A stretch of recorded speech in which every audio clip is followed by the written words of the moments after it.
Hey, I'm Emilio. Hey, I'm Ryan. And welcome to the Terminally Online Pen Pals podcast. We're two friends that have only ever met through the internet. Join us as we talk about our lives in this epic show. And the show starts now. There we go. So we're recording. Hey, what's up, everybody? Welcome back to the Terminally Online Pen Pals podcast in this very special March 22nd. Happy spring, everybody. As always, I am here with my co-host, Ryan. But Ryan, who's sitting next to you in our 500 billion studio set? Am I facing the right way? It's the other way, Yes, you're actually. facing correctly. Welcome back to a new episode of the podcast. Ryan here as always. And today, guys, we have once again another special guest to do an interview with and just generally chat with once again. Allow me to present an internet friend of mine who I've known for the past, I think, 4 years now. Oh, yeah. 4 years in the making. Dennis from the Rulebooks Anonymous podcast. Welcome on the show, man. Thanks for having me on. Pleasure. Okay, so this is awesome, guys. We've got here Dennis, and Dennis, why don't you tell the people what do you do on your show? What's it all about? Yeah, kind of describe I'm yourself, type of content, that kind of thing. I'm the comic relief, which drives my co-host James nuts because he always thought that he was not going to be the straight man in like a comedic trio. So we talk about board games, card games, video games, pop culture, all that kind of stuff. Occasionally we'll do playthroughs of different tabletop RPGs. We just finished up a few months ago a Christmas one based off of the game called Magical Kitties, where you play as a cat. I remember that one. That was a good episode you guys ended up doing on that show, actually. Very good. Very, very inconsistent accents, too. The best thing about being consistent is being as inconsistent as possible, so people will look forward to it when you're eventually able to produce that content. So it's a good strategy, Dennis. Well, and anytime we do a D&D playthrough, I'm always the first one to break character and go like either Murder Hobo or Monty Python and Holy Grail. Murder Hobo. Love it. Yeah. That's cool to hear. In the years that I've known you, since our very first collaboration meeting, I've known you to do a variety of this type of content on not just Rulebooks Anonymous, but I know you guys have a number of other shows that you've described in the past. Like even when I first met you, in the very first episode that we ever interacted with on the Bosscast, you talked about a number of other shows that you were at least producing at that time, along with your YouTube channel. Outside of the Rulebooks Anonymous stuff, are you still kind of keeping up with those other shows, or have you diversified in any other content outside of like the D&D board game scene, kind of? So the other show that I do is Sparks of Interest, which started off pseudo-political, and then we're like, nah, we're not going to do that anymore. That was after my buddy Jeff bailed back in 2020, and so it became Gotcha. me and my buddy Dave, and we just celebrated our 150th episode. Wow, 150 episodes! Holy crap! Oh yeah, and it's just whatever we want to talk about, just interesting Right. things. We bring our buddy Jeff on for abuse, and I mean it's all in good fun. He's one of the founding members of Sparks of Interest, and we love him, so we'll rib him a little bit. But yeah. Oh, my co-host Dave. I'm sorry. It's kind of actually a pretty cool dynamic that you have across all your shows and whatnot too. How you diversify each piece of content that you produce is like you change it up every single episode. And I probably didn't even add this context on, guys. Once again, Dennis is not paid to be here on the show. We couldn't afford his rate anyway, so we ended up just kind of there's some kind of bribery deal going on in the background, which we'll discuss after the show. But Dennis here is someone who I met through a Facebook group, like a lot of other people I've known on the internet. Ryan doesn't know how to make friends in real life. Confirmed. No, I'm just all internet. Every friend that I've talked about in my personal life, they're just like some random Facebook friend I met on some kind of like YouTube group or something.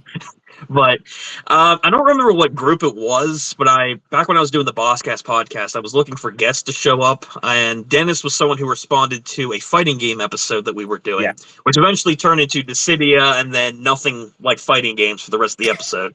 But it was still pretty good. Oh But yeah. that was my first ever interaction with Dennis. And ever since then, which I think that was back in 2021, we first interacted. We've done a number of collaborations since then. I've been on Dennis's show a little bit. He's been on my DeBoss channel once, and then I brought him on for a Lunar Silver Star story review that we did on the Bosscast, which was a different episode for an RPG. Which, funnily enough, that's actually coming up next month for a remaster collection, funnily enough. I'm actually very excited for that. I got same for that, actually, too. Very much looking forward to both of those. Check them out, guys, if you haven't played them yet. But that's just kind of some of the stuff that Dennis and I have been up to for a little bit of our history. I can't believe it's been 4 years since I actually met you, to be honest. So Time just flies, man.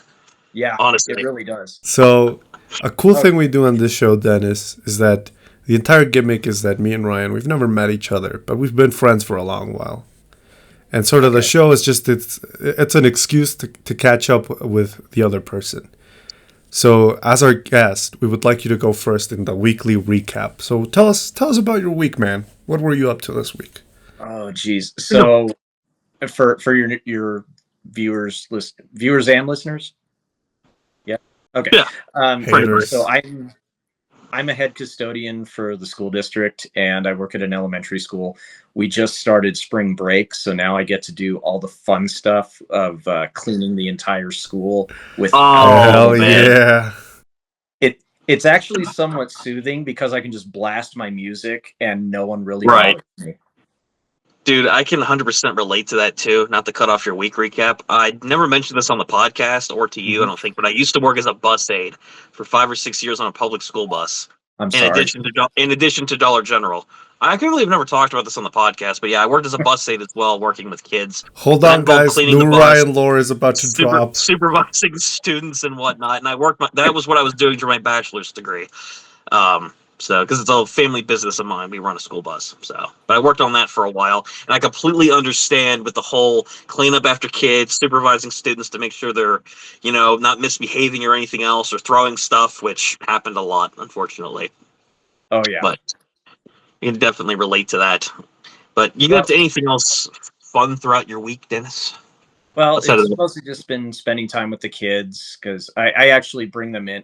I've joked with my boss that I just kind of like, sublet my work to my kids. I mean, I do pay them, but I have them do like some of the stuff that I don't really want to, like wiping down walls and things that just hurt my back. So, I mean, that hasn't been too bad. So just having them help with that. My wife is an accountant, so I'm right now a tax season widower. Barely get to see her. I told her I actually learned how to do basic tax returns to try and help her.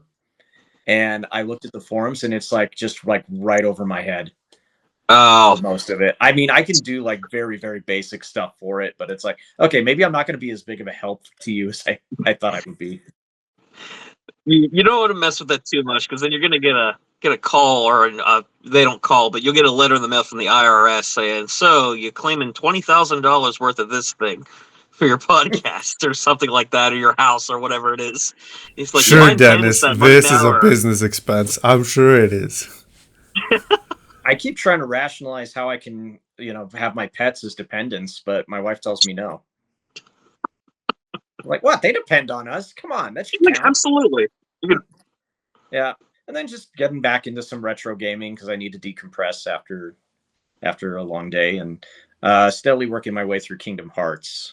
Nice. So I gotta do an episode with you about that. Side note on the Bosscast sometime. So last night I did take the kids to go see The Day the Earth Blew Up, and it is fantastic.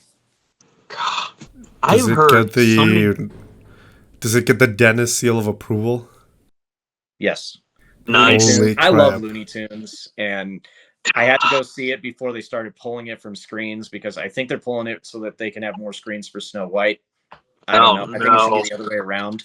Amelia weren't you really looking forward to Snow White, Amelia? I think it has your favorite actress in it as well. Oh, no. I was like, I do not like Gal Gadot. I do not think it's like I'm not watching that. What? I like Rachel Zegler. I don't like Gal Gadot. And honestly, I'm so sick and tired of these Disney remakes. We talked about it. It Yeah, we didn't need to talked be about this there. a few episodes back. What I find more interesting about the Looney Tunes movie that came out isn't really the quality, which I've heard is good. It's the fact that it kind of unveils the dynamic with a lot of film companies that hold certain movies hostage when they revoke the rights to them and they basically bury them in a vault somewhere. The Yeah. case I'm referring to is the movie Coyote versus Acme, which is another animated Looney Tunes movie that was not released, that was developed a few years ago, that Warner Brothers, for whatever reason, canceled after it was fully finished, buried it in their vault, but they're now considering bringing it back because they're saying, oh, we have this other animated movie that's very successful. Maybe we should bring it back and sell the rights to somebody else for $50 million. I think it was for tax reasons, like they give the same reasons that they did for Batgirl. Bat- I think that movie yeah, was Oh, also yeah, almost Batgirl, yeah. completed, and they just scrapped it because it was a cheaper write-off. That still sucks, though, man. So, 'cause I even have Brendan no idea Fraser, how the guy, taxes work in the States, dude. it's Also, it varies between states, right? It depends on which state you're in. So if you have some states, like Nevada doesn't have like a state tax, a state income tax. We just have like the regular federal stuff yeah, versus say like New York, where you could have a city tax, state tax, county tax. And I mean, they're just raking you over the coals for every cent they yeah. can. I mean, I usually evade them, so I have no idea how they work here, and I live in the United States. But it's I was no, I don't do that. I was IRS, if also you're waiting for watching someone this to or explain listening them to because this, I I don't don't pay them. evade taxes. That was a Now, bit. I have a lot of people that I work with that will ask me the tax questions, and I actually understand some of it because it did soak into my brain from listening to my wife talk about it. Right. But the goal is always to be as close to zero as possible. So you don't want a huge refund check, but you also Yeah, don't want to owe, because you're giving them a tax or a interest-free loan, and then you're getting your money back. But I mean, realistically, you could have used that money throughout the year. exactly. And it's kind of funny you mentioned that. Another piece of lore for myself, another job that I worked for a month. I have an uncle and an aunt who run an accounting firm, and Okay. they work with taxes for big companies and whatnot. And I worked as an intern for them for about a month, and I worked basically Why helped was them. it such a short period, Ryan?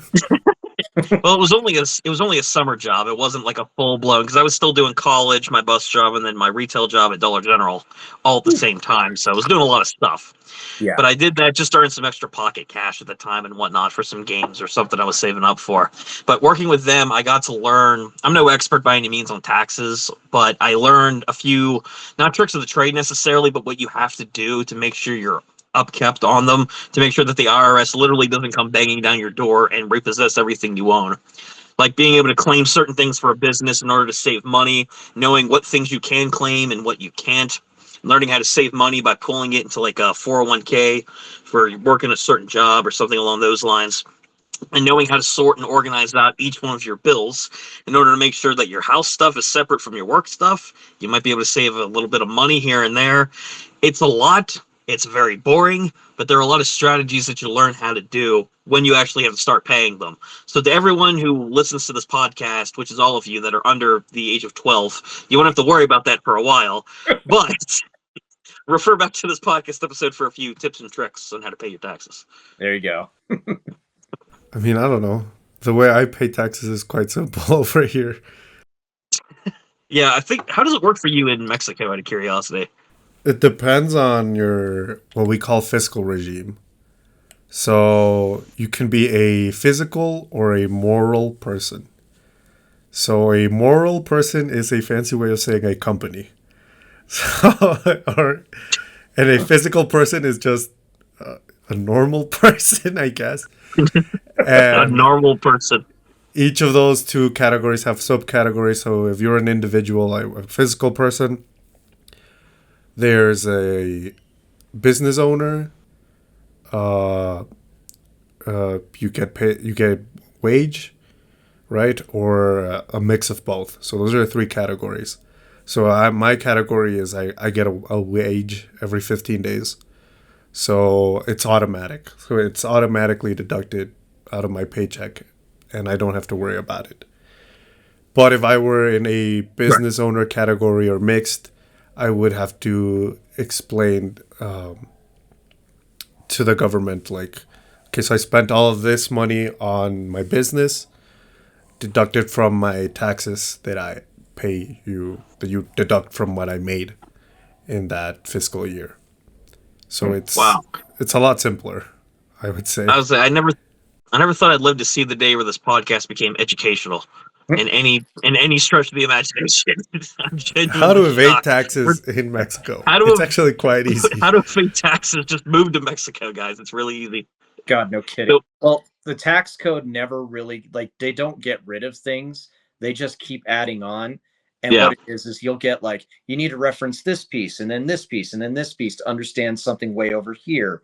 And right. it's just, if they simplified it, it would make life a lot easier for everyone. But no, they just keep adding on to it. And so, like, No. you've got this And thick old for book example, of do you have to regulations. consider tax purchases when you do your taxes? Yes, you have to, especially if you run a business or if your job is associated with, like we talked about this on Trash Talk. I remember where if you work for a public school, like what you were talking about, Dennis, Mhm. working there. I don't know how it works at your district, but I know that when I was interning for my master's degree and at Dollar General, I met some teachers that were from the same district. They had cards that they would use that were tax exempt cards. So when you Yeah. go and you buy items with those cards, like in my state, it's 6% sales tax. So if you purchase an item that's $1, it's $1.06. Or if it's $2, same thing, could be $2.06. But with those cards, though, since you're buying school supplies or job essential items, you're exempt from paying that sales tax. So it's a flat dollar amount. So instead of it being $1.06 or $2.06, it's $1 or $2. That's another thing I hate about the States. Every time I went to like a convenience store and bought something, you see the Instead of price forcing tag, you to and then you get to the pay checkout a and certain it's a amount of different change. price. We don't do Yep, that that's what here. it's going to be. That's And it's because not there's a even sales tax on consistent. items for each state. Yeah, and it's not consistent between state, between city or county, nothing. Nope, Like, everyone it's could be different everywhere. completely different. No, here's Yeah. it's a lot simpler. If it's like, so let's say I have a business and I sell Gatorade, and I tell Ryan, oh here, pay you with, here's your Gatorade, and Ryan pays me in cash. Then I can tell here we call it SAT. I can tell, which is our version of the IRS. I can tell them, no, man, I just found this cash on the floor. I don't know. It sounds like a It was money just laundering there. scheme. Yeah. Just with Gatorade. I mean, Well- when I went to school for communication sciences, and one of our professors told us, like, if you can't, try getting paid in cash, because it just makes a lot easier when you're freelance, especially Right. So because of that. one of the first jobs that I had out of high school, I was a chef at a restaurant in one of the casinos here. And one of the things, yeah, Oh. I do actually hold the title of chef. I made pizzas and all sorts of crazy things. Wow. But in the pub, that was like the most lucrative restaurant that they had. They would come back, like the servers and the bussers and everything, and they would count out their tips in cash and everything. I told them it was rude to do that in front of me, because while I'm making more on my paycheck, they're still taking Right. home a lot more. Right. But if they get paid in cash, Yes. they don't have to report as much. 'Cause Uh, it's like a certain percentage of your tips that you have to report. No one is ever honest on that, no. unless you're getting a ton of credit card ones. I believe it, to be honest. Like, two things out of that. One, we actually talked about tipping and tipping culture in the last episode of this podcast, funnily enough. So it's kind of fitting that you mentioned another part of tipping culture we didn't really talk about, how no one's honest about it. You can steal tips. You can misreport it to your boss and say, yeah, I only made a certain amount of tips this month or this evening or whatever, so that way you're not paying out as much to the owner. I also discovered tonight that you now hold 3 titles, Dennis: Lord, Reverend, and now Chef. So, Also Lord, Doctor. Reverend, Chef Dennis. Reverend. I have That's a mouthful. So I only did this to annoy my daughter because she wants to be a veterinarian. I got an honorary doctorate in metaphysics. So it's Dr. Lord Reverend Chef D. Chef D. And it drives her nuts because I'll give her a condescending hug and be like, I only paid $20 for this. And then she gets all mad and pushes it at me. And then I'll get a little closer. It's like, actually, it was partially store credit. And that just, I don't know why that sets her off even more. It was like $20 for this, holds up college degree. You're gonna pay $30,000 for this. Enjoy. Well, and I introduced myself as Dr. D to all of her friends, and it drives her nuts too. Like, you're not a doctor, and I was like, I am a doctor. Like, you don't Sir, know medicine. I never said I was a medical doctor. no, I can be a doctor of anything I want to be. Yeah, Don't need a doctorate for that. yeah. Well, and I But tell her, like, it's going to be great when you're on my level when you become a vet after all that college. And she gets this complicated look of rage, like she wants to strangle me, but she knows that she can't. we talked. I remember this is another thing we talked about on the show in the past too, about like colleges and whatnot, and not about like tuition. But we talked about. We did an episode last year. We compared American and colleges in Mexico. Yeah, where here But you one thing we can't never really. graduate if you owe money to the school. No, you can't. They revoke your basically they hold your degree until you pay off until your you finish remaining debt. paying it. Yeah, because even here at my old college, if you didn't pay, say, like a $20 parking ticket that you had, they wouldn't give you your degree until you paid off all remaining debts that were current. I don't know if it worked that way for you, Dennis. If you ever went to, I don't know if you went to a college or not, but if you I have did, some college, not a whole okay. lot. But did you ever encounter that though, like issues with like parking and whatnot, or like people talking about like not being able to receive their degrees if they didn't pay off like a debt? Because I don't know if it works that like where you're at. In my state, it does. It might. I went to community college, so I mean, like parking sucked, but it was mostly just because I had to park way out in the boonies. So, just a lot of walking. Funny enough, so our big university here is University of Nevada, Reno, so UNR. I have played football in Mackey Stadium because they left the gate open, and my buddies and I went in, and we just kind of played football on the field. Gaming So and playing in the claim. 90s and breaking into football stadiums. Hell yeah. Well, security saw us, and we weren't hurting anything, so they just kind of Right. us and like, all right, you guys got to go. It's like, okay, fine. And we never went back again until the next night.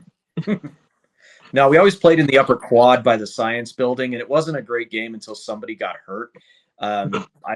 I twisted my ankle pretty bad. My buddy Jeff goes to catch a long bomb thrown by my buddy, and he's like stretching all the way out. He catches the ball, but he can't stop himself from going backwards, and just bam, head hits the concrete, and we're like, ooh. Ouch. He probably had a concussion. We should have taken him to the hospital. Instead, we went to the pub. I mean, that's fine. He's alive. Yeah. He's still breathing. Drink it off. You're fine. You got the touchdown. Exactly. Dude, we're 20. It doesn't matter. No, not at all. We're young and dumb and invincible. That's what counts. Yeah, pretty much. Or at least that's the mentality anyway. Do it for the lore. And that's kind of how you should roll. Yes. Well, anyways, guys, it's been an amazing evening hanging out with you guys. I think it would be pretty much even more amazing, epic even, if everyone liked and subscribed right now to this YouTube channel and followed us on Spotify. Also, it'd be pretty cool if you followed us on Instagram and TikTok at TOPP.pod. On Instagram and TikTok, that's our handle. And also check out Dennis. Dennis, where can people find you? You can find Rulebooks Anonymous pretty much everywhere that podcasts are. You can even say, hey, Alexa, play Rulebooks Anonymous, and we're there. I still have no idea how I managed that, but we're there. Same thing with Sparks of Interest. We're famous. We should try that one day with the Terminally Online Pen Pals podcast. See if we pop up on anyone's Alexa or any other kind of device.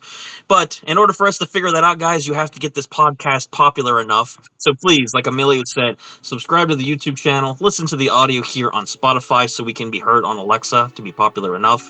Thank you guys for checking out this awesome episode. And Dennis, thank you for being here on the episode. It was a pleasure having you on, as always.